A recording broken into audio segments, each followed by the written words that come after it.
Así tenemos la... Ok. Si me permitís compartir quién es el host, Roberto, así que les Yo traje, estoy y ahora gracias, sí. algunas fotografías como para... Quiero contarles algunas ideas y después dejar un momento para preguntas, dudas, inquietudes. Y bueno, contarles algunas ideas, como les contó Roberto. Mi tesis de doctorado hace ya más de 15 años fue sobre la gestión de la incertidumbre.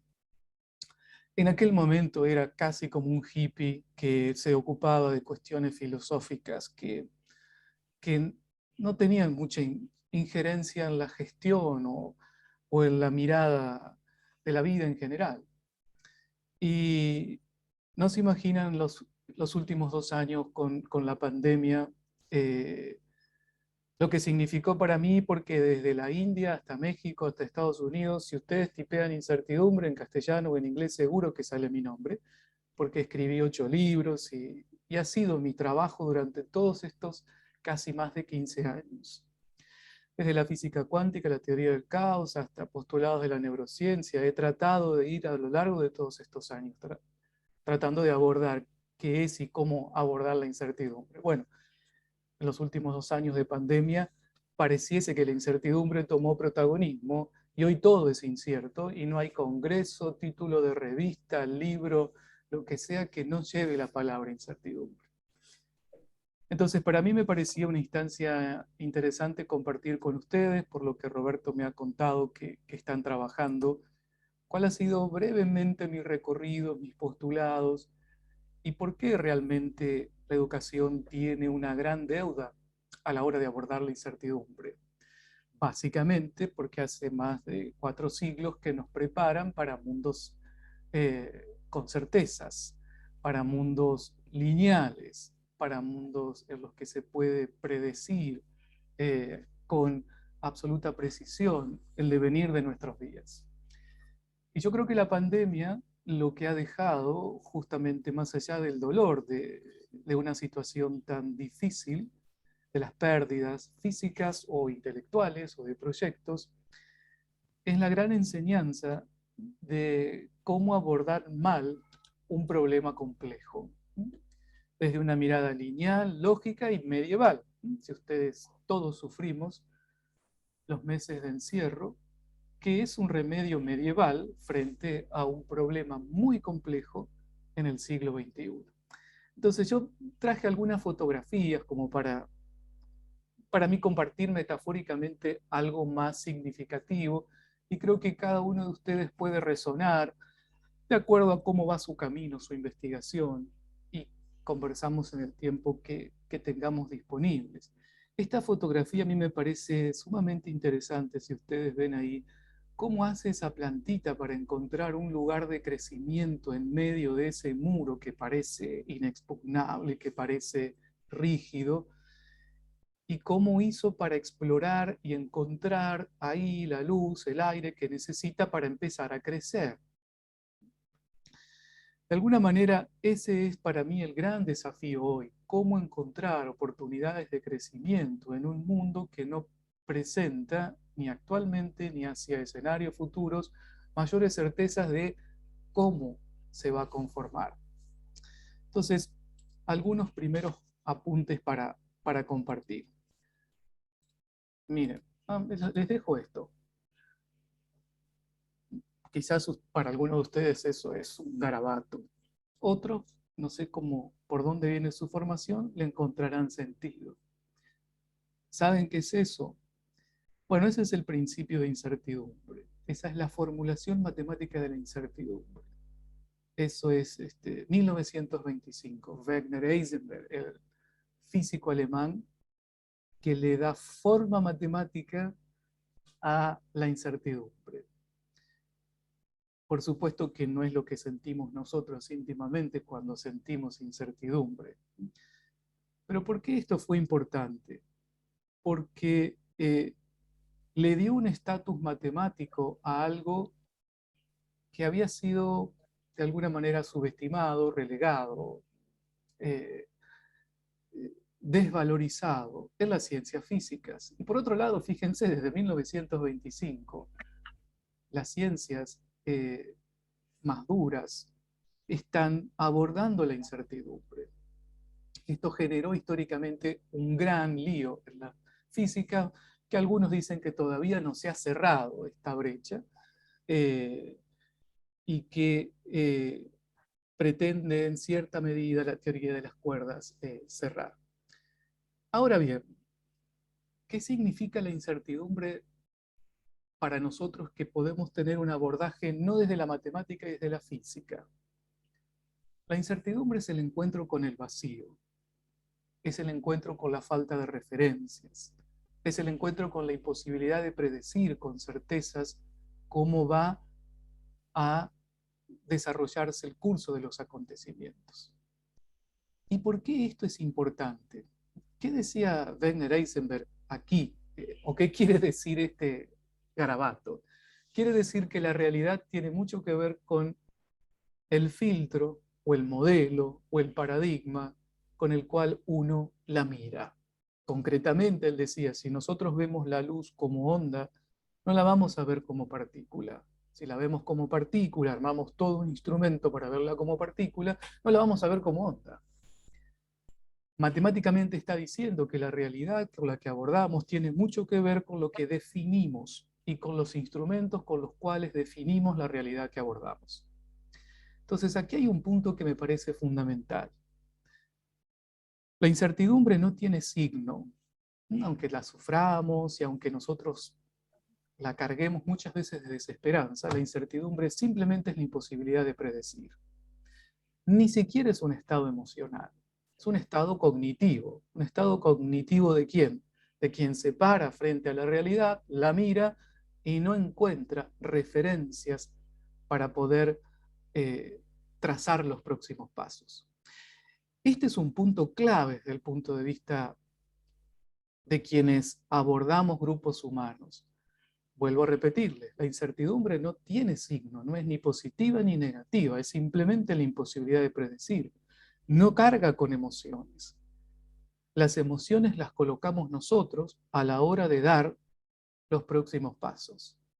Y un tercer punto que me parece importante.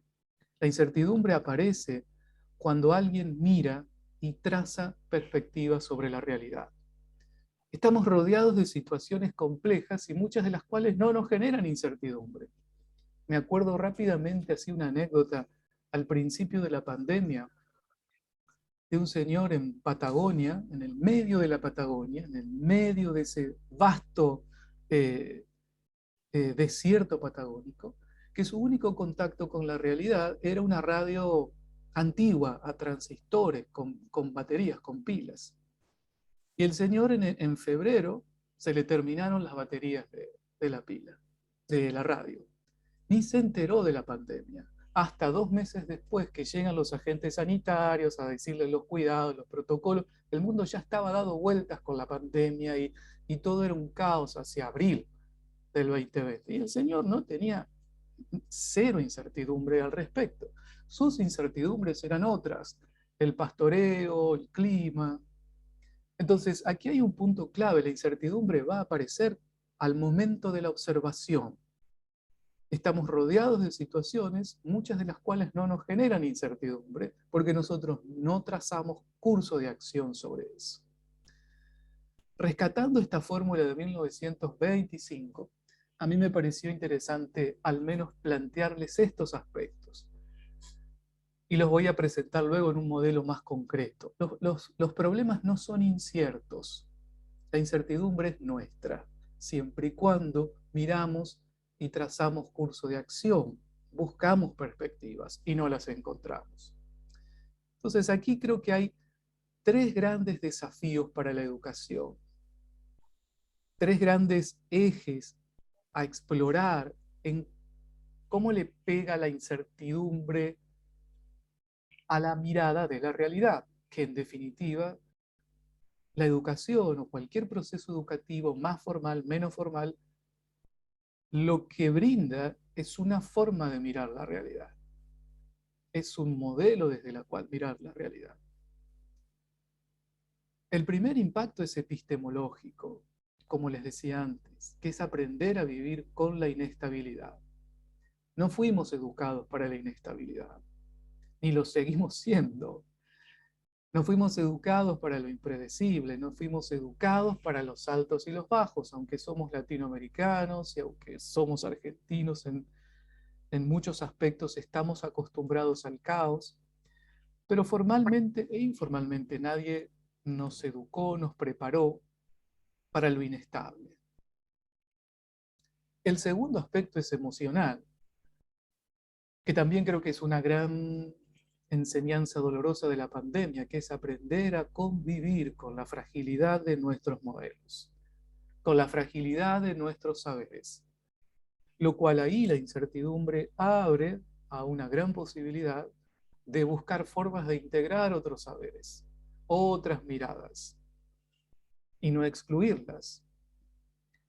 Justamente este es uno de los momentos históricos donde aparece la mayor necesidad de creatividad e innovación en la mirada de la realidad. Porque acabamos de resolver un problema complejo con una mirada prácticamente medieval, es decir, todos encerrados durante meses sin abordar situaciones alternativas intermedias. Los resultados están a la vista y hay muchos que todavía ni tenemos dimensión que van a aparecer. Después, si quieren, conversamos con eso. Y el tercer aprendizaje es organizacional, que es cómo salir a conquistar un mundo del cual hoy no hay certezas, no hay escenarios de previsibilidad y tampoco hay mayores referencias. Yo creo que aquí hay tres puntos que son fundamentales para cualquier proyecto educativo, porque nosotros en muchos aspectos estamos fascinados con las herramientas, con los modelos y sobre todo después de la pandemia todos los recursos virtuales que hay para trabajar. Pero nuestra mirada de la realidad, que es la que va a definir los próximos pasos, tiene tres grandes brechas, que ahí es donde creo que la educación puede aportar grandes avances, que es volver a redefinir la forma en que miramos el mundo, que ya nos hemos dado cuenta que no es un mundo estable, previsible, aprender a convivir emocionalmente con eso, porque desde la arrogancia es donde muchas veces cometemos los mayores errores en los pasos estratégicos de nuestras vidas individuales y globales. Y fundamentalmente, aprender a conquistar nuevos mundos, a redefinir el contexto donde vivimos y donde operamos. Este es un gran desafío también para el liderazgo. A mí me encanta esta figura. La alcanzan a ver, una jirafa enterrada en la nieve. ¿Por qué es una figura? Para mí es la metáfora del liderazgo actual, en todos los órdenes, más allá de nuestro país, Argentina.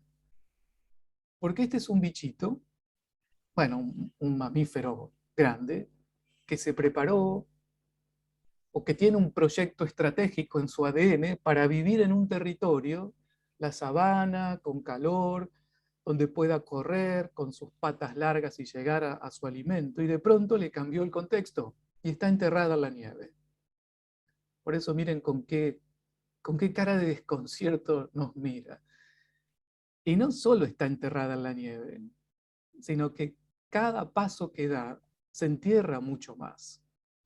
Y yo creo que ese es a mí me fascina esta imagen porque es una metáfora poética, pero también muy cruda del liderazgo,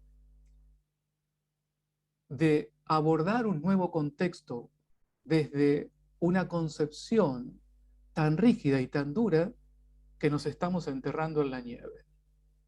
En el caso de los líderes, en ese proceso llevan a otras vidas, organizacionales, comunitarias, colectivas. ¿Cuáles son las características entonces sobre las cuales operar y los desafíos que hoy aparecen en el contexto? La complejidad, quizás ustedes han conversado muchas veces sobre este tema, pero repaso rápidamente para ubicarme en el próximo dibujo, tiene que ver con tres factores. La complejidad no es producto de la globalización, ni siquiera producto de la pandemia. La complejidad es una propiedad de los sistemas vivos, que tiene 3 factores fundamentales: diversidad de elementos, actores, si estamos hablando de un sistema social, actores heterogéneos, diversos, con distintos intereses, con distintas perspectivas, que interactúan, y en esa interacción generan interdependencia, es decir, yo me muevo y afecto a los demás se mueven y me afectan. Y en ese juego de diversidad, de interacción, aparece la palabra, bueno, mágica, o la palabra, de alguna manera, clave de la epistemología de la complejidad, que es emergencia, lo que surge, lo que aparece de esa interacción. Ahora bien, lo que ha ocurrido en estas décadas de este siglo, más el impacto de la pandemia, es un aumento de la diversidad, actores globales, interdependencia en tiempo real por la tecnología y multiplicación exponencial de las situaciones nuevas. Eso es la inestabilidad. Un sistema que pierde sus marcos de referencia, es decir, lo que lo integraba, lo que lo hacía ordenado mínimamente, de pronto dejó de ordenarlos. Y eso es lo que empezamos a vivir como escenarios sumamente complejos, volátiles e inciertos. Otra de las acrónimos que se han recuperado, que es del siglo pasado, es de 1990, pero ha vuelto a tener protagonismo, quizás ustedes también lo han trabajado, es el acrónimo VUCA, que es un acrónimo creado por las Fuerzas Armadas de los Estados Unidos. Mundos volátiles, inciertos, complejos y ambiguos. Lo he vuelto a ver sumamente citado, han vuelto a tener protagonismos, porque realmente estamos en un mundo que tiene comportamientos paradojas. Aquí viene otro de los aspectos que quiero plantearles como desafío, porque en este contexto de inestabilidad, ¿cómo usualmente planificamos la transformación? Bueno, usualmente la planificación tiene que ver con esta personita parada en el presente, mirando hacia el futuro. La planificación clásica al futuro le pone tiempo. Vamos para el 2025, por ejemplo. Entonces, en este caminito traza indicadores, parámetros, recursos, y se lanza a caminar sobre la base de un ciclo, digamos, hegemónico, político, social, tecnológico. Lo que sucede es que paralelamente a ese ciclo, a esa línea, conviven toda una serie de ciclos paralelos, tecnológicos, sociales, políticos,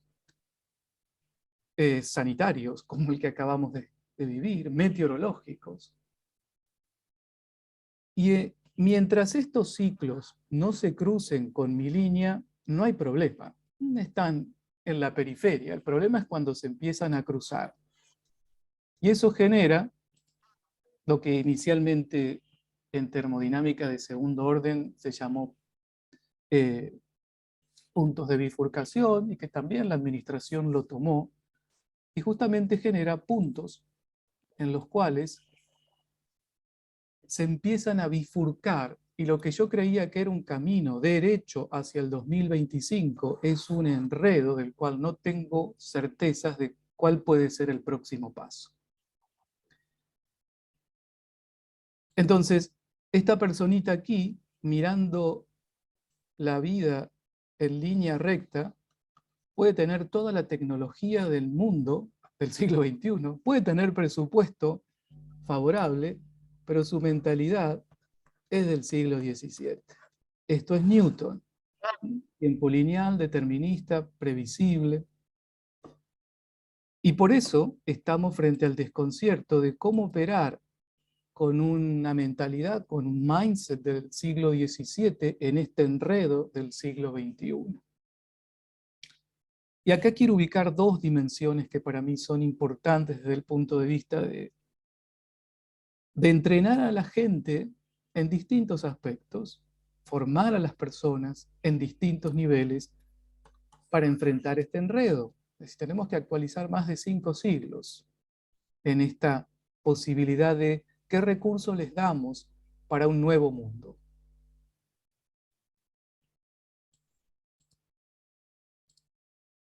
Esto es complejidad. El contexto es complejo, que implica, como les conté, diversidad de actores, interdependencia y multiplicación exponencial de las situaciones. El contexto es complejo, la incertidumbre es mía. Para mí esto es importante hacer esta aclaración, al menos desde mis perspectivas. Los problemas no son inciertos, el mundo no es incierto, el mundo es complejo. La incertidumbre me aparece a mí cuando yo, paradito acá, quiero mirar esa complejidad y veo una serie de puntos que no sé para dónde dar el próximo paso.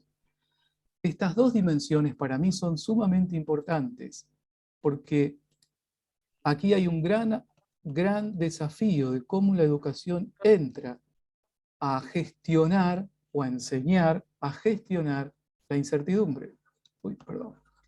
La incertidumbre o gestionar la incertidumbre no es el control de esto, eso es una locura, es una falacia. Pero por mucho tiempo se creyó que se podía hacer. Esa es la fantasía de todo gerente, de todo planificador. Controlar el contexto. En realidad la gestión de la incertidumbre tiene que ver con qué recursos cognitivos, emocionales y relacionales voy a enfrentar este nuevo mundo. Entonces aquí creo que hay dos grandes desafíos respecto de la complejidad. A mayor nivel de enredo, para no decirlo tan académicamente, a mayor nivel de enredo, menos margen de previsibilidad. Entonces, eso implica cómo leer este contexto, cómo ampliar la mirada, porque en realidad, si nosotros creemos que el futuro está en el 2025, en el primer paso que dimos aquí, ya nos perdimos. Creo que una de las grandes brechas que tienen los planes estratégicos es que ponen el futuro en el tiempo y no en las condiciones del espacio. Lo que va a transformar tu proyecto no es el tiempo, sino lo que el tiempo genera en el espacio. Entonces, esos programas educativos tan lineales que generalmente extrapolan, ¿no?, indicadores del pasado en una línea de tiempo imaginaria, colapsaron en el momento en que se implementaron, es decir, funcionaron muy bien hasta el momento en que se implementaron. El momento en que se implementaron, este contexto ya era otro. Y en la actualidad, estos puntos están en movimiento. No lo hice así porque sería como demasiado temas para abordar, pero estos puntos se mueven. Y eso genera más situaciones emergentes, más multiplicación exponencial. El segundo punto, que aquí es la gran deuda de la educación, la fragilidad de los modelos con los que esta personita aborda este contexto. A menor capacidad de lectura, esto significa siglo XVII, es obvio que va a haber más nivel de incertidumbre. ¿Por qué? Porque no alcanzo a ver más que hasta aquí. Porque el modelo con el que estoy abordando este momento histórico no me deja ver más allá de los primeros pasos. Y aquí está ese gran desafío. En estos dos aspectos, para mí hay dos grandes brechas, hay dos grandes instancias donde la educación tiene muchas oportunidades, además de deudas, tiene muchas oportunidades. ¿Por qué digo deudas? Roberto se debe acordar y seguramente les debe haber hecho mucha mención. Hacia 1998, por ahí, antes del inicio de este siglo, hubo toda una serie de libros fantásticos que trataban de introducir nuevos paradigmas a la administración en general y particularmente a la administración de negocios. que venían de nuevas ciencias, de la filosofía. Había todo un enriquecimiento de cómo aportarle a la mirada de esta persona para que no sea un caballo de carruaje, ¿vieron esos que tienen las anteojeras de cuero? Porque su camino iba a ser tortuoso. Eso fue muy interesante hasta la crisis del 2008, donde ahí todo se vuelve de alguna manera a cuadricular, todo vuelve a ser una línea recta, y yo les diría que vuelve en cierta medida a recobrarse toda esa literatura, a explotar ahora nuevamente cuando todo vuelve a un desconcierto nuevamente, como lo fue en parte el final del siglo pasado. Entonces, la complejidad es del contexto. La incertidumbre es mía y hay un gran impacto de la incertidumbre en cómo voy a redefinir la mirada de lo que me enfrento. En definitiva, parados aquí, individualmente o colectivamente, yo me voy a enfrentar a lo que defino. Por lo tanto, si estoy definiendo un territorio con un paradigma del siglo XVII, hay muchas cosas que no voy a alcanzar a ver, hay muchas cosas de las que no me voy a poder preparar, y hay muchos pasos y oportunidades que me voy a perder y crisis con las que me voy a encontrar. Quiero dejarles 3 puntos y bueno, tenemos como dejé a margen para conversar, para conocer sus opiniones y si es necesario algunas diapositivas más. Pero quiero dejarles 3 grandes desafíos de lo que la incertidumbre nos deja de cara al futuro. Primero, ampliar la mirada. Y eso tiene que ver con, yo creo que el modo selfie o este hábito de sacarnos selfie nos ha llevado también a un modo selfie de mirar el contexto, y es nosotros y detrás el paisaje, ¿vieron? Creo que tenemos que corrernos del paisaje, tenemos que dejar de mirar la vida en modo selfie y ampliar la mirada para ver más actores, más variables en el análisis y ver más lejos en el tiempo para poder reconocer cuáles son los posibles puntos de bifurcación, es decir, simplemente qué podría pasar si, qué podría pasar si determinadas variables se cruzan, si determinados acontecimientos suceden, qué podría generar si. Aunque parece una pregunta un tanto obvia, no son preguntas que usualmente se hacen, porque solamente siempre miramos los mismos actores, las mismas variables y en escalas de tiempo muy cortas. Segundo punto, cómo cuidar nuestras proyecciones. Y esto tiene mucho que ver con lo emocional. Si estamos todos paranoides o asustados, vamos a ver enemigos por todos lados, aunque el contexto tenga oportunidades. Y esto tiene mucho que ver con cómo reconocer el marco emocional de las decisiones. Desde el punto de vista de la neurobiología, cuando el cuerpo entra a trabajar bajo presión, lo que se activa es una química que lo prepara para luchar, huir o defenderse, que son químicas clásicas, adrenalina y cortisol, que eso es estrés. Muy bien, el estrés nos mueve y es saludable si nos permite movernos y resolver un problema. Ahora, pero si hace 2 años que vivimos bajo estrés, lo que las investigaciones muestran es que esa química empieza a deteriorar lo que se llaman las funciones ejecutivas del cerebro, que es ¿qué? Planificar, crear y decidir. Entonces vivimos en modo de supervivencia. 0 posibilidades de innovación, 0 posibilidades de apertura, 0 posibilidades de colaboración porque estamos en medio de la guerra. Corporalmente estamos en medio de la guerra, más allá de que ideológicamente no lo estemos, pero el cuerpo se prepara para la guerra, 0 colaboración, 0 innovación, si es matar o morir. Y el tercer aspecto que me parece importante, dejar los finales abiertos. Esta película no tiene un final único, como en el modelo clásico. Esta película puede derivarse hacia distintas transformaciones del espacio. Fuimos educados para movernos en el tiempo y no para movernos en función de cómo se mueve el espacio. Metafóricamente, yo les diría, fuimos educados para los laberintos. Nosotros entramos en un laberinto, nos podemos perder, pero sabemos que la salida está al final. Ay, perdón.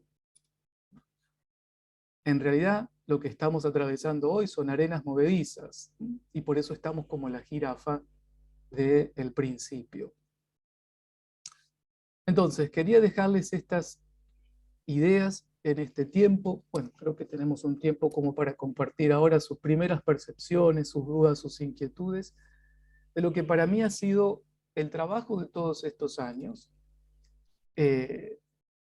Ahora la incertidumbre toma vida pública, toma una dimensión emocional impactante, pero para mí conceptualmente al menos ha sido una compañera de más de 15 años. Y me ha permitido ir trabajando, ir elaborando modelos, herramientas, entrenamientos para poder abordar lo desconocido, ser protagonistas de un momento histórico particular, tener capacidad de diseño y de definición de espacios de desarrollo, que en definitiva es lo que esta plantita nos termina enseñando. La estrategia de la biología no es la misma que la estrategia militar. La biología está basada en lo que luego también toma la administración, el diseño de nichos de supervivencia. Y eso tiene que ver con cómo las especies se mueven para buscar los recursos que les permitan seguir sobreviviendo. La estrategia militar está basada en un enemigo al cual hay que sacar del contexto. La biología no, porque cada una de las especies hace su juego y nosotros también tenemos que redefinir nuestra mentalidad, redefinir nuestras experiencias del pasado y redefinir nuestros marcos de colaboración, integración y relacionamiento para ser protagonistas de nuestro propio juego y buscar, como esta plantita, las oportunidades para seguir creciendo. Desde el punto de vista técnico, esas flechitas que están acá, voy a limpiar este garabato, se llaman estados posibles. Todo esto, desde el punto de vista técnico de la complejidad, se llaman estados posibles. Quiere decir las posibles derivaciones a las que se puede ir un sistema. En una planificación clásica se aborda uno o dos estados posibles, o tres, digamos, en los escenarios clásicos, ¿no? Un escenario positivo, un negativo y un intermedio. En la complejidad, los estados posibles pueden ser múltiples, porque esto se está moviendo. Entonces, el gran desafío es cómo prepararse para convivir, para participar y para ser también protagonista en la definición de tendencias dentro de estos estados posibles. Creo que es un gran momento histórico, porque tras el dolor de la pandemia lo que aparece es una profunda necesidad de buscar nuevos paradigmas, de recuperar otros paradigmas que, como les contaba antes, fueron relegados de una visión más excluyente y de aceptar a la incertidumbre como una oportunidad para crear el futuro donde queremos ser protagonistas. Así que bueno, adelante, conversemos. Hola, buenas tardes a todos. Buenas tardes, Marcelo, gracias por la charla. Mi nombre es Mariela Galotti, yo soy profe acá en la cátedra con Roberto Serra y bueno, y también en UTN. Y te quería consultar a raíz de todo lo que explicaste, ¿no? ¿Cómo ves vos este aterrizaje, digamos, en el aula, desde las direcciones de los establecimientos, ya sea primario, secundario, bueno, universitario, cómo lo ves, ¿no? Porque, bueno, yo egresé acá de administración, pero leo cosas de pedagogía, o mismo mi madre era licenciada en ciencias de la educación, de la UBA, y también me decía cómo le costaba, ¿no?, que la dirección cambie, tan atados por ahí a los cronogramas, a esas grillas. Me acuerdo que hacía la planificación anual y todo reestructurado. ¿Cómo ves vos ese cambio a futuro desde la dirección de los establecimientos? Gracias. Gracias, Mariela. Creo que ahí hay un desafío importante, Mariela, y es pensar lo siguiente. Esta persona que está acá, que es el director o la directora que está acá y mira hacia adelante, está aterrado o aterrada, porque además tiene a su cargo presupuesto, gente, etc.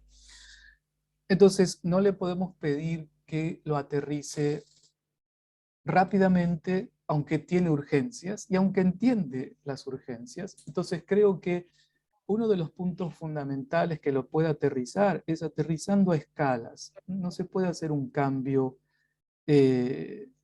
transformador todo de golpe. Y es, bueno, así como Roberto de alguna manera me invita acá a compartir una mirada, creo que el cambio se va a dar a escalas. Un seminario, un taller, una nueva asignatura, y de esa manera ir introduciendo en un sistema. Ten en cuenta que hay que actualizar 4 ciclos, y los seres humanos no operamos por microchip que nos resetean la memoria y salimos listos para el siglo XXI.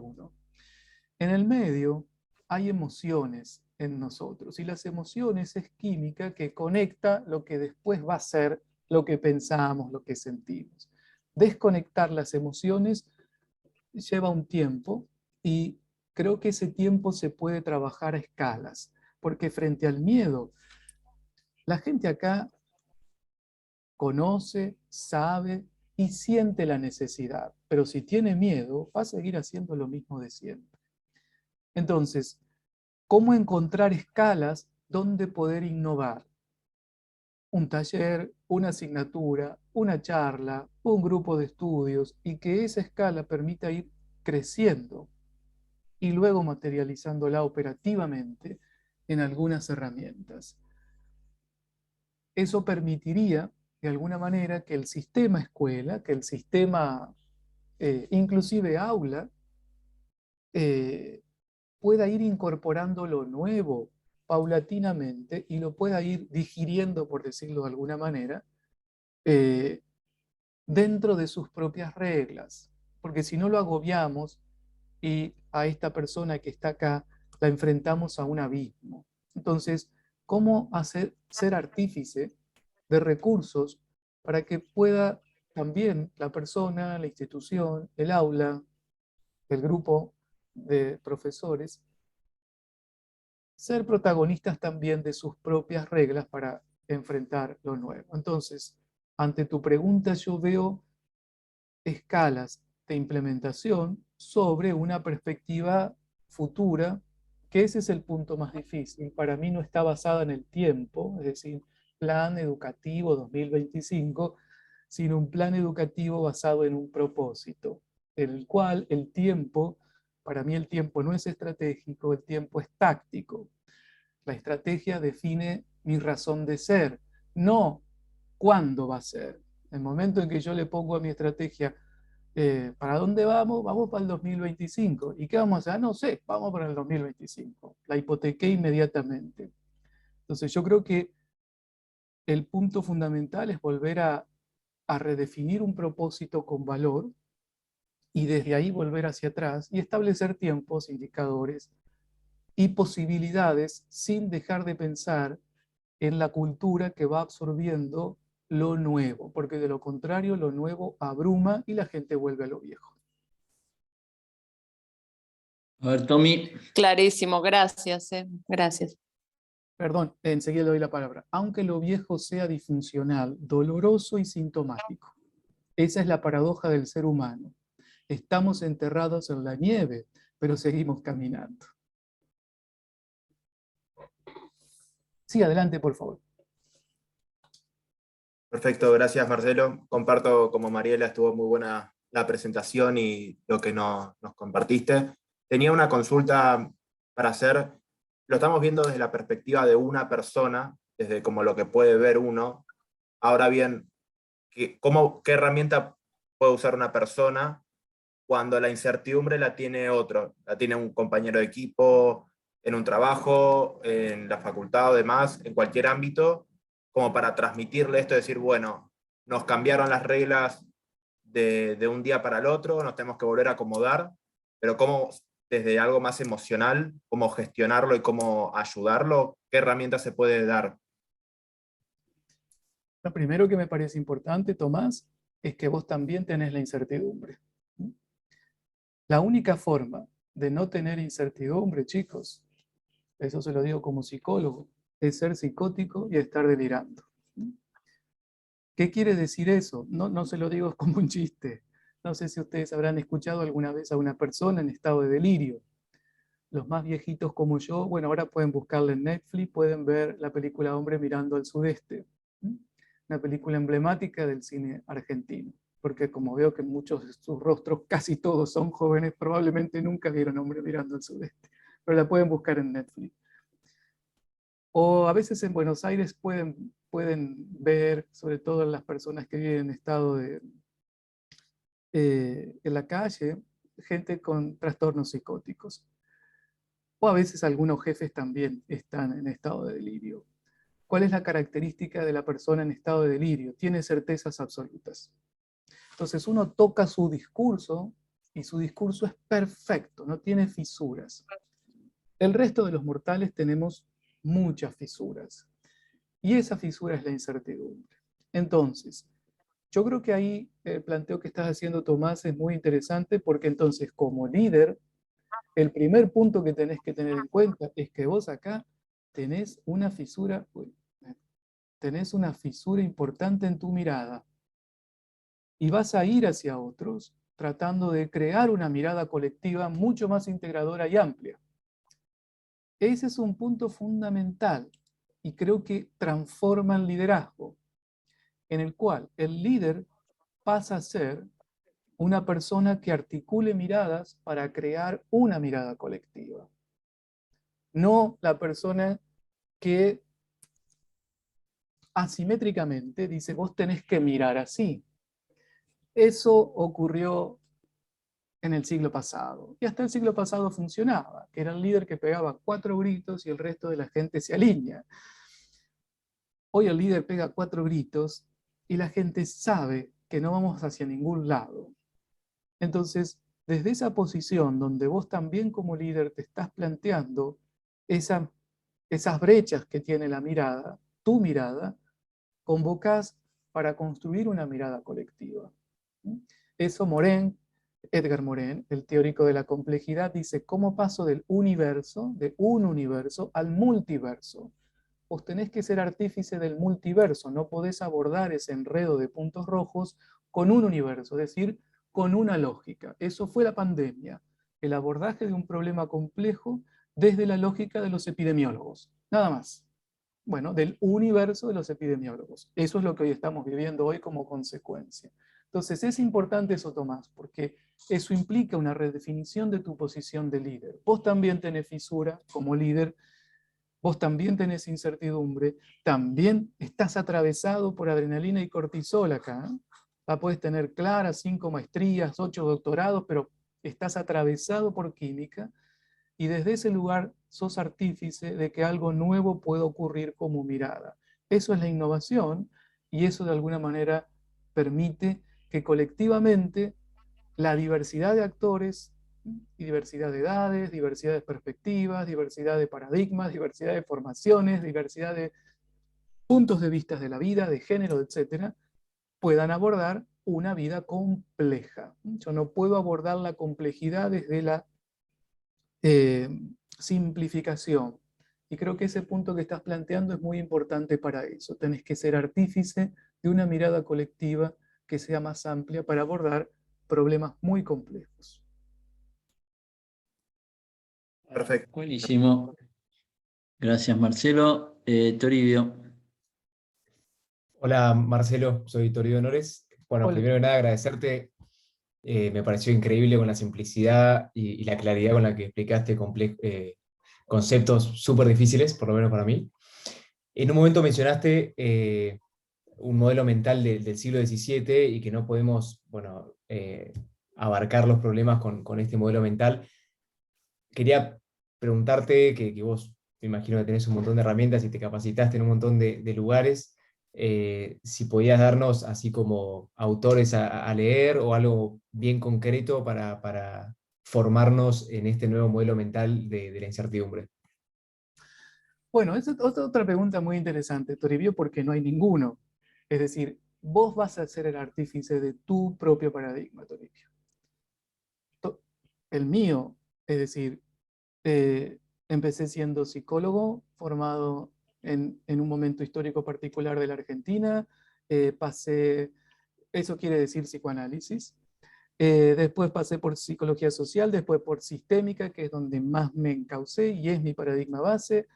Gracias a eso conocí Prigogine, conocí von Foster, conocí Lasfer, que es el constructivismo sistémico. Eso me permitió entrar a la física cuántica, a la teoría del caos, al pensamiento complejo, y después volver, después de casi 20 años, a mi amor, mi pasión, que es la psicología. Yo no soy terapeuta, pero es mi pasión la psicología, pero desde la neurobiología a la Universidad Favaloro a estudiar neurociencias cognitivas.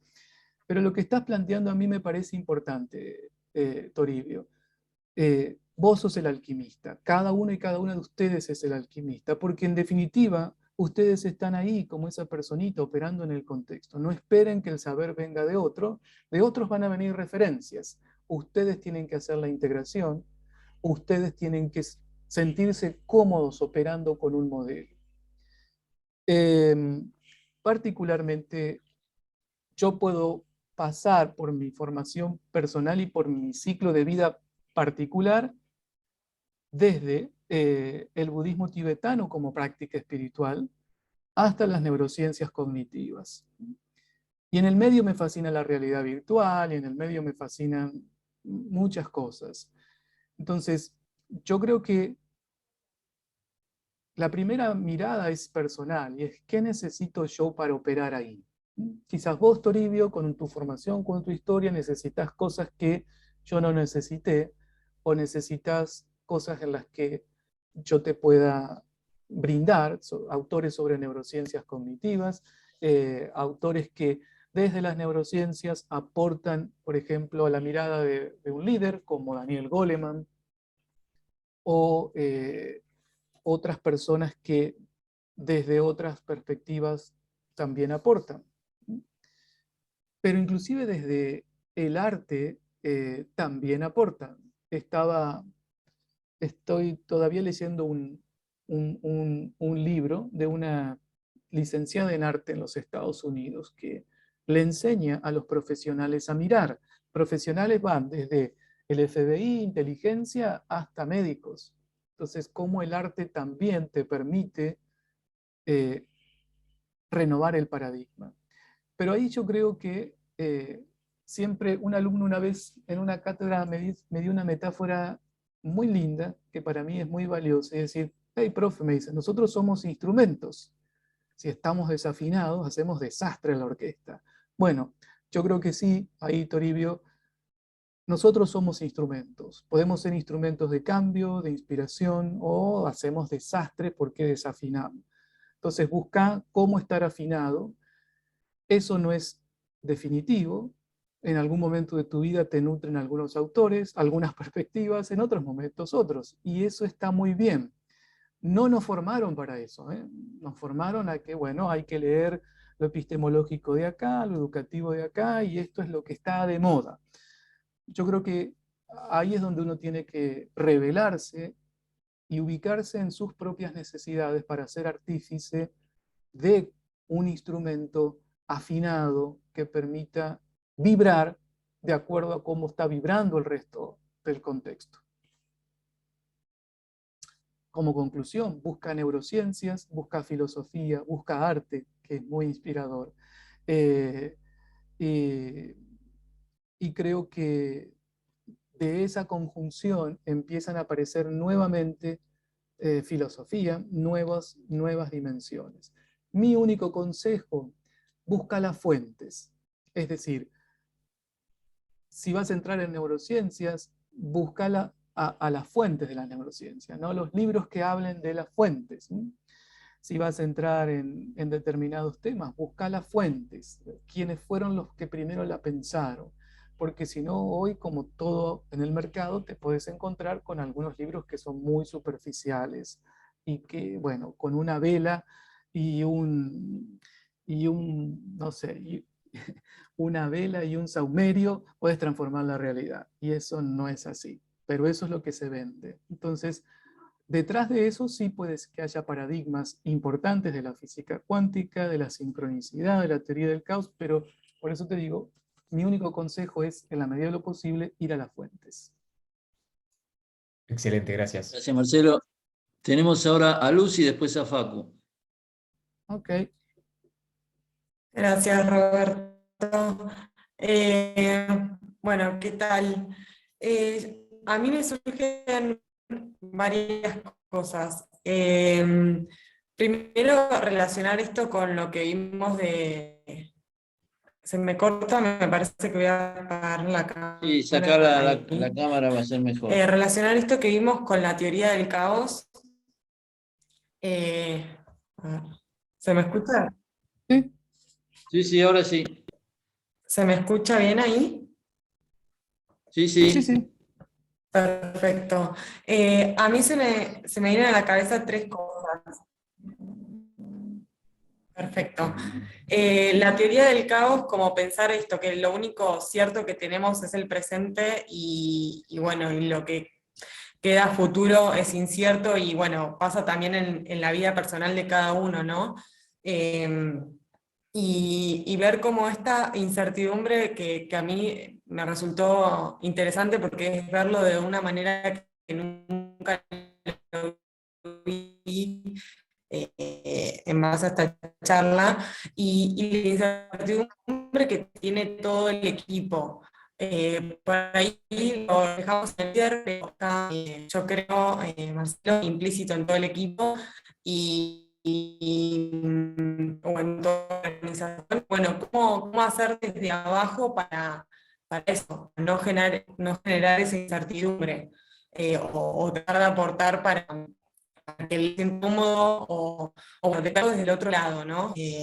O si hay que aprender a convivir con ese hombre y no gestionar las emociones o la inteligencia emocional, ponerla en práctica para no querer controlar todo y bueno, no sé, como es algo que pasa en la vida personal, yo creo, y por eso se transmite en las organizaciones, porque son organizaciones en donde hay constantemente contacto con gente y personas que nos suele pasar lo mismo. Como es todo lo que se me vino a la cabeza como reflexión. Bueno, hay un primer punto que significa, yo creo que, vuelvo a repetirles, primero pensar a la incertidumbre como una posibilidad. En sus comentarios todavía siento que la incertidumbre les produce vulnerabilidad. Y está bien, así fuimos educados. Y le colocamos a la incertidumbre una carga negativa, vuelvo a repetirles que no tiene. Es simplemente la imposibilidad de predecir. Entonces, el primer punto es reconocer por qué le estoy poniendo desesperanza, temor a algo que no puedo predecir. Nosotros siempre vamos a abordar el futuro desde el pasado. Entonces, ahí hay aspectos estructurales de tu pasado que se están haciendo cargo del futuro. Entonces, el primer punto es cómo reconocer esos aspectos con los cuales vos estás llevando a esa línea recta, extrapolando experiencias del pasado en esa línea recta que no están en esa línea recta. Entonces ahí vas a despejar el futuro como una posibilidad, lo cual no quiere decir que no tengas miedo en el presente, que no sientas desesperanza en el presente, pero no podés mezclar las emociones del presente con el futuro porque te quedás sin futuro. Aún en esas emociones difíciles del presente, tenés que pensar que por y gracias a la incertidumbre, el futuro está abierto y vos podés ser partícipe de eso. Ese es el primer factor. En mi trabajo generalmente trabajo eso, ¿no? Lo primero que le pregunto a la gente en cualquier inicio de taller es cómo se siente. La gente se suele un poco desorientar. Después se entiende cómo se sienten, porque explicitemos eso, porque si eso que empieza, y te imaginas todo lo que surge en este momento histórico actual, si no explicitamos eso, es muy difícil que si no lo limpiamos, eso lo vamos a acarrear hacia adelante, y por lo tanto no vamos a innovar en nada. Entonces, no vivir en una línea recta en donde las experiencias del pasado te van a condicionar al futuro y te van a, de alguna manera, a colorear el presente. En uno de mis últimos libros yo trabajé en una concepción de síntomas. Si quieren, en otro momento le paso los textos a Roberto. Y que para mí el síntoma o el sufrimiento no tiene que ver con el pasado, sino que tiene que ver con el futuro. El síntoma o el sufrimiento no es causa del pasado, de lo que nos pasó, sino que es consecuencia del futuro. De la falta de horizonte. Porque cuando vos no tenés horizonte, el pasado se hace cargo de ese horizonte. Entonces creo que escuchar a la gente, partir igual que le dije a Tomás, de la incertidumbre como una oportunidad, despejar las emociones y empezar a redefinir o recrear el futuro, porque no está determinado, ni siquiera por el pasado. Puede estar condicionado, pero lo que te va a lanzar hacia el futuro es el propósito que puedas trazar. Y al momento de trazar el propósito, redefinís el presente. Entonces, si vos querés cambiar tu presente, primero tenés que transformar el futuro. De lo contrario, vas a dar vueltas como los perritos que se muerden la cola, con toda la tecnología y el presupuesto del mundo, pero no te moves del lugar.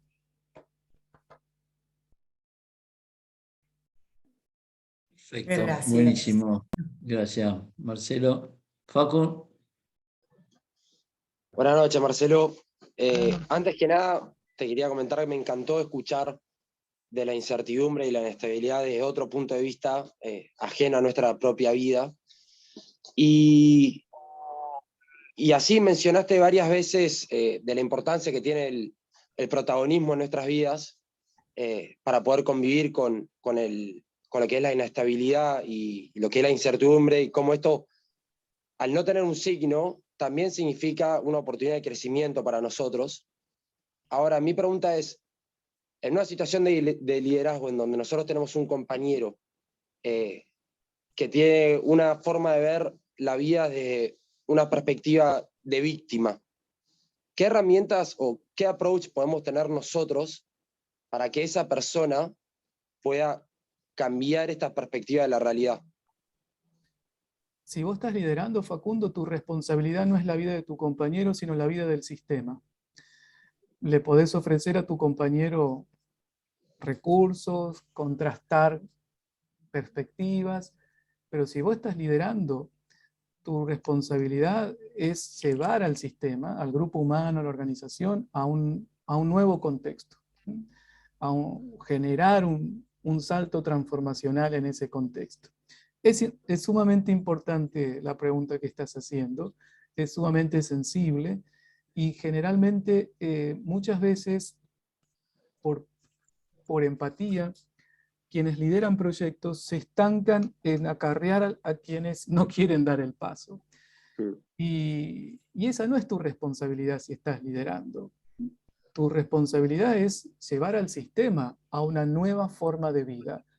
Algunos dentro del sistema no querrán, otros tendrán sus tiempos y otros se quedarán. Pero el riesgo es estancarte en 2 o 3 actitudes y no llevar al sistema. Tu responsabilidad es crear condiciones de vida en un sistema. Sistema yo me refiero a grupo, pareja, organización. Crear condiciones de vida para que algo nuevo ocurra en la vida de ese sistema. Pero puede haber elementos, personas que no estén en el momento justo, en la vibración justa o con las intenciones para dar ese paso. Pero el riesgo es que si uno se queda dando vuelta en esas actitudes, no hay transformación. Mi pregunta siempre cuando alguien me dice, Marcelo, tengo 3 personas, así como vos me dijiste, que no quieren dar. ¿Y cuántas son las personas? Somos 100. Ok, entonces es un problema personal de las personas. Ahora, si me dicen, mira, somos 8 personas en el equipo y hay 6 que no se mueven, entonces probablemente ahí hay algo que no estés haciendo bien como líder. Pero si somos 10 y hay 1 o 2 que te están boicoteando, el problema es personal. Entonces, cuidado con eso. Vos podés ser artífice de condiciones, no el transformador de las vidas personales, porque eso es íntimo, es personal. Y no tenés responsabilidad sobre eso. Podrás tener influencia en brindarle condiciones, pero no en moverlos, porque eso es una decisión personal. Perfecto, perfecto. Gracias, Marcelo. ¿Alguien quiere hacer alguna pregunta? Sí, profe, tenía la mano levantada. Es una pregunta cortita, si tenemos tiempo. Sí, dale, Cami. Bueno, Marcelo, antes que nada, obviamente agradecerte por el tiempo y por lo que nos contaste. La verdad que fue muy, muy, muy bueno. Y nosotros estamos ahora, o sea, aplicando al trabajo, ¿no?, que estamos haciendo el informe de consultoría. Nosotros queríamos justamente como reducir la incertidumbre, y ahora que nos contás todo esto es como que siento que en realidad no estamos ayudando a los alumnos, porque por ejemplo en un estudio de campo que pues, hicimos encuestas y nos comentaban que bueno, que sintieron muy brusco el paso de la secundaria al trabajo, ¿no? Entonces pensamos propuestas disruptivas justamente para que no lo sientan así. Pero ahora escuchándote, siento que en realidad no los estamos ayudando, sino como que la incertidumbre es necesaria para la vida, justamente. Y bueno, quería ver si me podrías aclarar un poco más esto. No sé si fue clara la pregunta. Sí, Camila, excelente pregunta. Mira, mi perspectiva sobre reducir el riesgo de la incertidumbre, vuelvo a repetirte, no tiene que ver con controlar los hechos, sino que tiene que ver con qué recursos le dan a los alumnos para que puedan enfrentar lo nuevo, para que puedan enfrentarse a lo nuevo. No controlar el enfrentamiento ante lo nuevo, porque ni siquiera vos sabés cómo va a ser eso, en qué trabajo se van a orientar. Sí podés reducir el riesgo de la incertidumbre dándole recursos cognitivos, técnicos, emocionales, para que ellos puedan enfrentar lo nuevo con otro soporte, pero no controlar el encuentro con lo nuevo. Eso, en ese sentido, sí, no sé cómo lo están haciendo ustedes, pero en mi perspectiva no. Es decir, creo que ese es el gran desafío de la educación. Cómo le dan recursos en los distintos niveles de la educación a las personas para que puedan enfrentar lo nuevo. No herramientas de cómo se va a comportar lo nuevo, porque eso es absolutamente, siempre lo fue, digamos, pero más aún hoy, es absolutamente imprevisible. Entonces, la reducción del riesgo tiene que ver, yo creo, desde lo que vos estás planteando de la educación, con qué recursos dotás a esos chicos para que cuando enfrenten lo nuevo, puede ser un trabajo, puede ser un proyecto, puede ser una situación de vida, esos chicos tengan recursos desde donde abordar lo nuevo en sus vidas.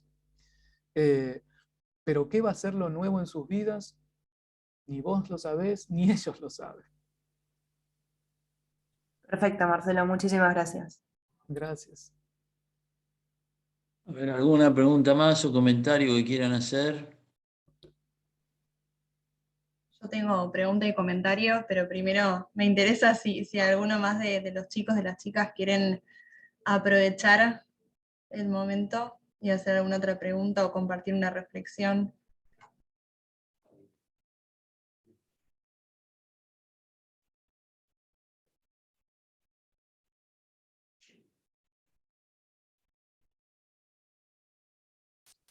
Parece que no. Bueno, avanzo. Bueno, primero, muchas gracias, Marcelo, por sumarte. Creo que ya me dieron ganas de leer los libros, ¿no? Así que me parece que es un tema que no se termina, ¿no? Del cual siempre hay algo nuevo para leer, para entender. Así que gracias por traernos esta habilidad de no solo de pensamiento crítico, sino de curiosidad, de poder seguir investigando porque no se termina y no se agota el tema. Y vinculándolo un poco con educación también, y escuchando tu background de psicología, me interesaba preguntarte o que nos compartas un poco sobre lo que vos pensás acerca de la metacognición, ¿no? Esta idea de que hoy en la educación está bastante, como bastante está el enfoque de lo metacognitivo para poder aprender a desaprender, a entender cómo aprendemos y poder maximizar las estrategias de aprendizaje y generar un poco este hábito de aprendizaje y este hábito de entender cómo gestionar la incertidumbre o lo que yo siento, las emociones. Entonces me interesa escucharte desde ese lado. ¿Qué pensás vos acerca de eso y cuál crees que es el rol de la educación, sino en la educación, y también esto, ¿no? Que cómo nos atraviesa la metacognición hoy en día? Yo creo que es un paradigma más, Daniela. Los educadores se aferran a paradigmas. Primero fue Piaget y ahora puede ser la metacognición. Una anécdota cortita. Ustedes saben que cuando murió Einstein, a Albert Einstein, le robaron el cerebro. Le robaron el cerebro para estudiarlo, para ver qué pasaba.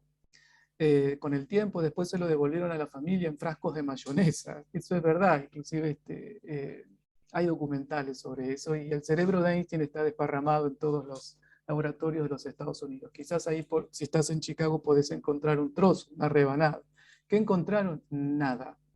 Nada, inclusive que era disléxico, no tenía absolutamente nada Einstein, a diferencia de cualquier otra persona. Solo una cuestión.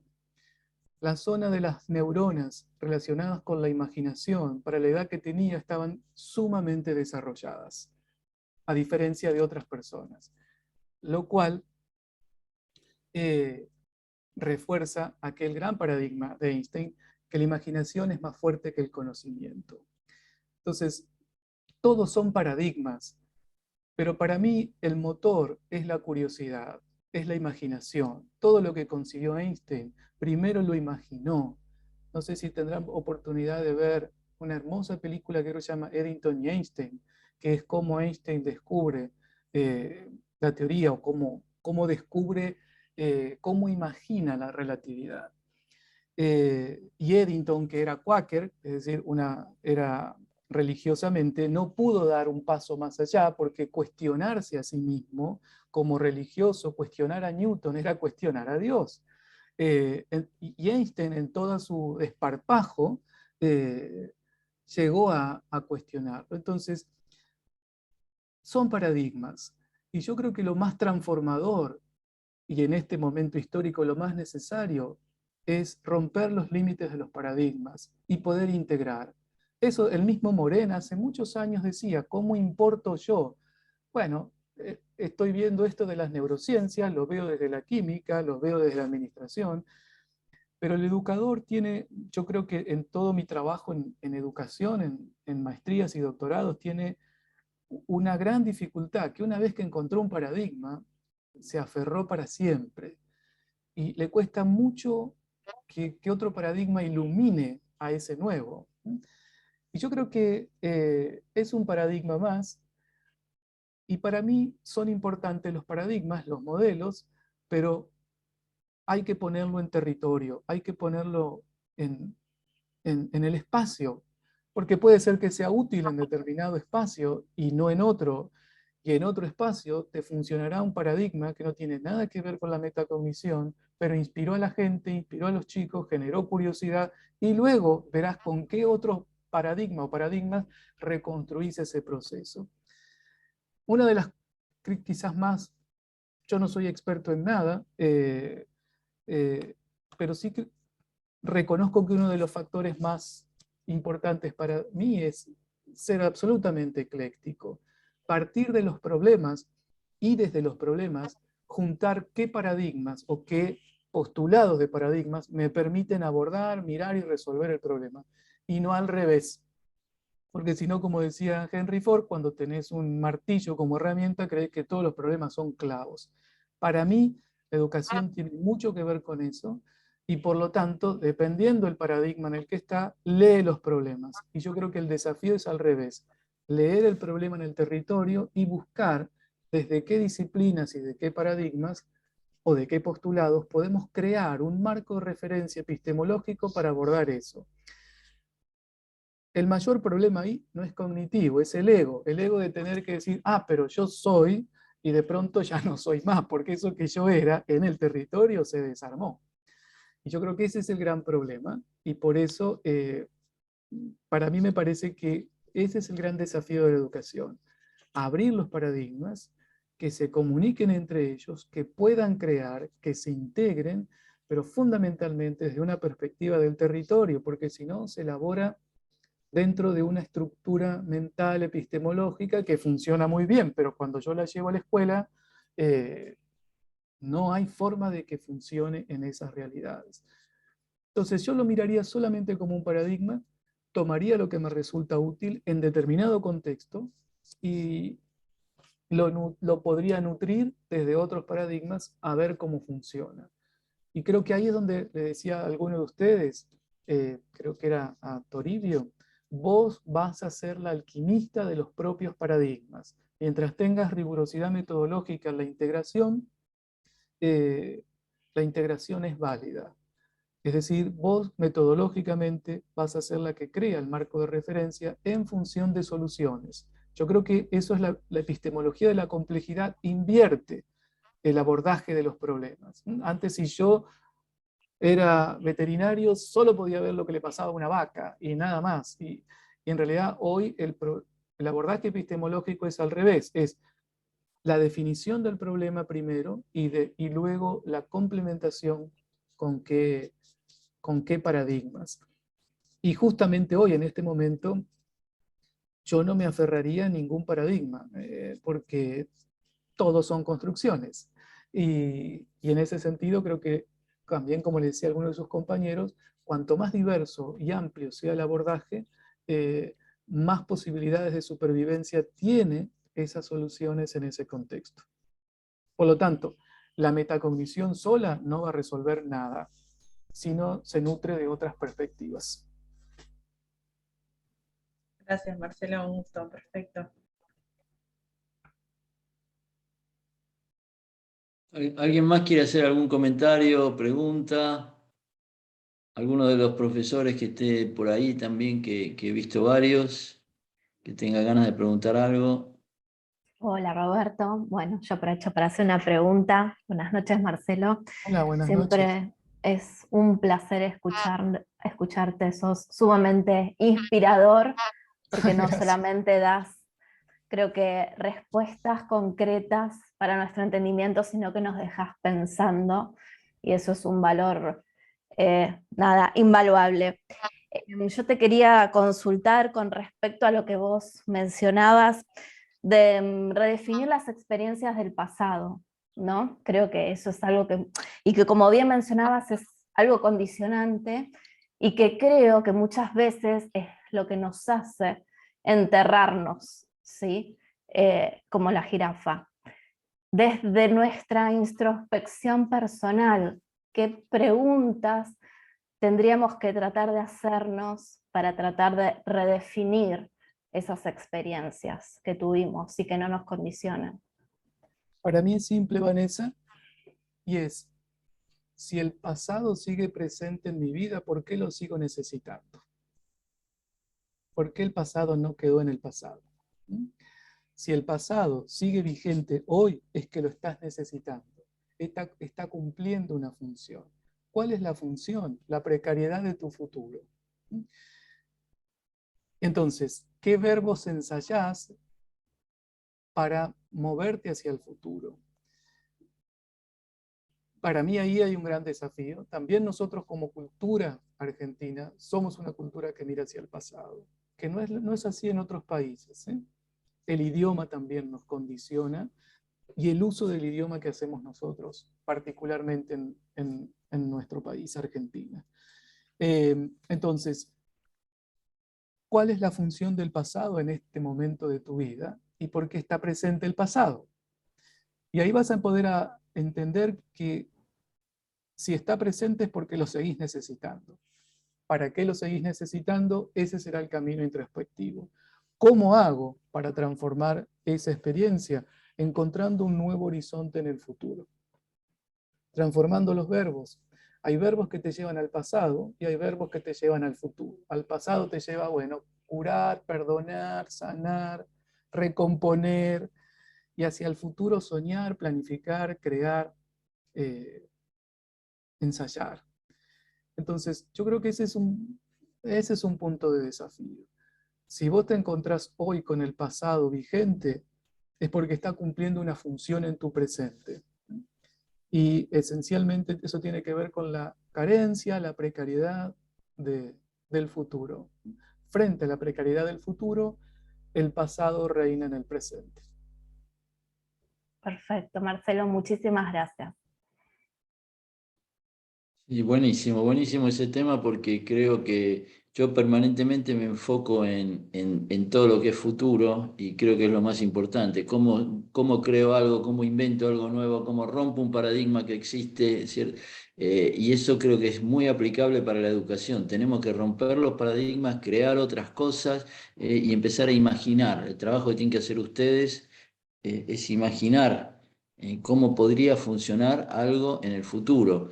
Romper lo que existe hoy, olvidarse de lo que existe y de lo que existió, porque es algo que sabemos que no va a servir, no sirve y no va a servir. Entonces tenemos que imaginar, y ahí ustedes tienen que estar en eso, ¿no es cierto? En cómo van a crear cosas diferentes, cómo van a imaginar cosas distintas. No sé si alguien más quiere hacer alguna pregunta, y creo que es muy interesante Ahí está aprovechar Eugenio. a preguntar. Eugenio tiene la manito levantada. Ah, dale, Eugenio. ¿Qué tal? Gracias, Roberto. Y gracias, Marcelo, como siempre, por tu charla, porque en cada una vamos agarrando nuevos conceptos y nuevas formas de poder ampliar la mirada, y eso es básico. Y lo que te... Era una pregunta, pero también en parte una reflexión a partir de lo que estabas diciendo, ¿no? Porque dio mucha vuelta todo el concepto de educación y qué es lo que hacemos nosotros. Y en realidad a mí me preocupa más el aprendizaje. Es decir, ¿qué es lo que pasa a aquellos que son los sujetos que van a recibir esto de nosotros? Y cuando pienso en aprendizaje, pienso que los contextos son muy distintos, las personas son muy distintas, y no puedo trabajar como enseñanza desde el lugar de un chico que está en la primaria, en una villa, con respecto a alguien que está en Belgrano, en una escuela privada, católica, y en cada uno de esos contextos, en el medio es como que hay infinidad de situaciones. Creo que algo de lo que vos estabas diciendo en esto en esta respuesta que le diste también a Daniela acerca de usar aquello que te sirva en cada circunstancia, creo que también es bastante importante. Y también estoy pensando, creo que vos en alguno de tus viejos libros sobre incertidumbre lo decías, el trabajar el diagnóstico, como para tratar de entender qué es lo que pasa en cada lugar y ver cuáles son las necesidades y cómo poder atraer las necesidades de acuerdo a esos públicos a los que nosotros tenemos que llegar. Porque lo importante es lo que les pase a ellos, no lo que hagamos nosotros. Nosotros somos una vía, un instrumento, ¿no? Lo que decías recién, el martillo, ¿no? Entonces, desde ese lugar, ¿cómo lo pensás? No sé si esta reflexión va hacia algún lugar o... Básicamente yo creo que refuerzo la idea. A mí lo que me resuena, Eugenio, es la necesidad de la simetría en el aprendizaje y en la educación. ¿Eso qué quiere decir? Muchas veces el educador está en una posición de asimetría y es de saber.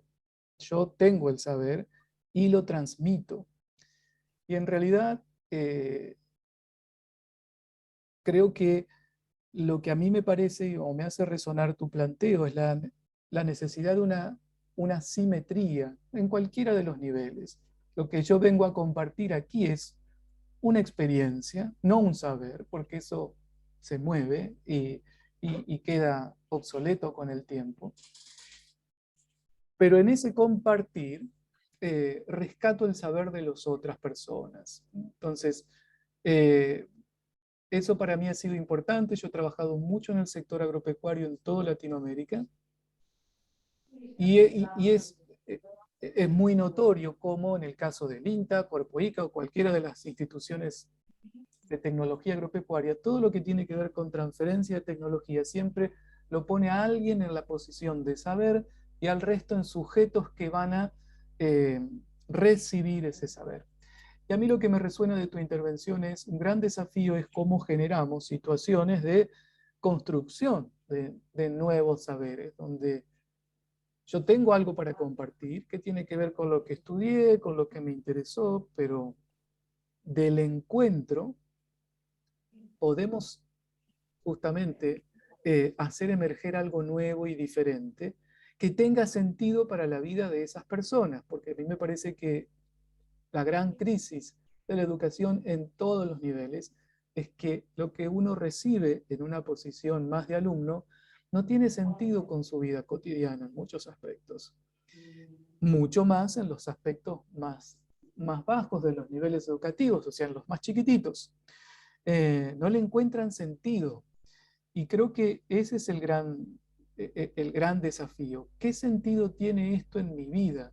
Hay cuestiones estructurales que tienen sentido porque, bueno, tienen que ver con la estructura biológica de cómo va creciendo esa posibilidad de aprendizaje y qué recursos necesita el cuerpo o el cerebro para nutrirse.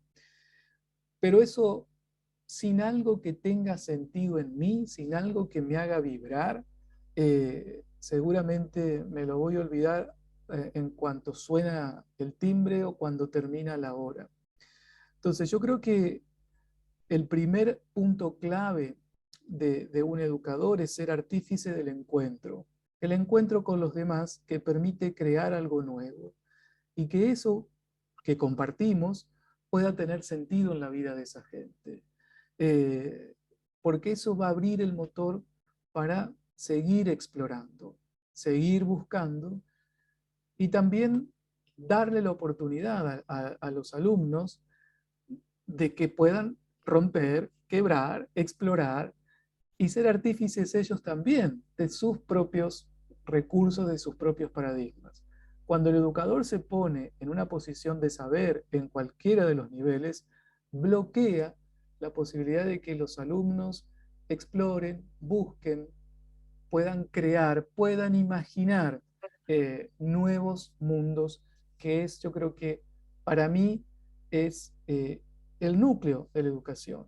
Permitirle a los alumnos recursos para que puedan imaginar nuevos mundos donde puedan vivir. Esos nuevos mundos tendrán que ver con diferentes recursos. Hoy lo estamos formando para que sean burócratas dentro de la disciplina, en el mejor de los casos burócratas, pero no para que puedan crear el mundo donde van a vivir. Y eso solamente los humanos lo tenemos como posibilidad neurobiológica. El resto de los mamíferos no tienen las posibilidades de recrear el mundo donde viven. Y yo creo que podríamos apuntar hacia eso. Ser artífices de encuentros donde podamos inspirar a los alumnos, a las alumnas, en todos los niveles, a ser artífices del mundo en el que van a vivir. Y dentro de ese encuentro entrarán las cuestiones técnicas, burocráticas, los paradigmas, pero nuestra función en la educación es inspirar a que la gente pueda recrear su vida cotidiana. De lo contrario, somos burócratas que cumplen con un programa, indicadores y ejecutan un presupuesto, como cualquier otro burócrata que fue totalmente intrascendente en la vida de alguien. Bueno, creo que con esto y con este cierre me parece que está muy bueno para poder terminar. Te agradecemos muchísimo, Marcelo. Creo que fue muy, muy bueno. Creo que a todos nos gustó mucho. Así que muchísimas gracias. Y en breve seguramente nos volveremos a encontrar de nuevo. Así que gracias a todos. Bueno, Roberto, muchas gracias. Chicos, chicas, muchas gracias. Hasta pronto. Un placer. Adiós. Gracias, Marcelo. Un placer haberte escuchado. Nos quedamos pensando. Se quedan con incertidumbre. Mucha. Bueno, pero no vamos a luchar Marcelo. contra ella. muy bien. Adiós. Adiós. Hasta luego, Adiós. nos vemos. Bueno, y al resto de la clase nos vemos el martes próximo.